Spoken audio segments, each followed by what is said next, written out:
ভালোবেসে। হ্যাঁ মা, তোমার লাগে এখন শাড়ি কিনছি আর বাবার লাগে এখন পাঞ্জাবি কিনছি। আমাদের কিচ্ছু লাগবে না, তুই ভালোভাবে আয় তাইলে। বাবা তুমি আসছো না কেন? এক্ষুনি আসো। খাইতেছি রে মা, তোমার জন্য একটা পুতুল। আমার অত কিচ্ছু লাগবে না, কতদিন তোমাকে দেখি না, আমার টুনটুনিও দেখে না। এ ভাই ভাই কৌতূহল না ভাই। ফিরবে ঘরে। আপনি কত দূর? ও আমার ময়না পাখি রে, মনে কি আর তর্স হইতেছে না? কি যে কোন, যে আসতেছি। সাবধানে আইসেন। আচ্ছা। কি মিয়া, নতুন বিয়ে নাকি? হামিয়া ভাই, বিয়ার পরে এই প্রথম ঈদ। বাবা কখন আসবে?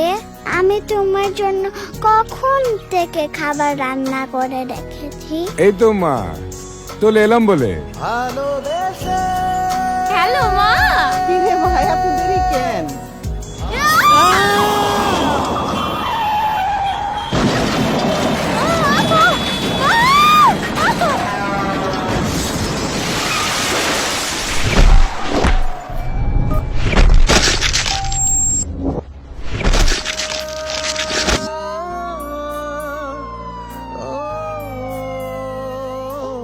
তোর লগে আমি কতদিন কথা কই না, কথা কই না।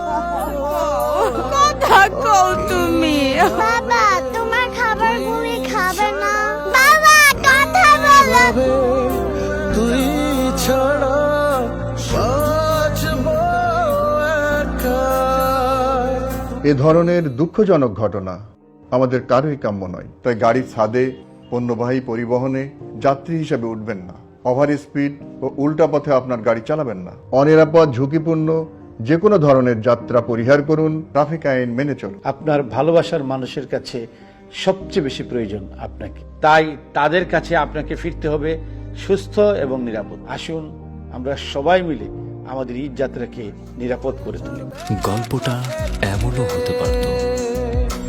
ভালোবেসে ভালোবাসা মানুষের কাছে ফেরা। ভালোবেসে ভালোবাসা মানুষের কাছে ফেরা।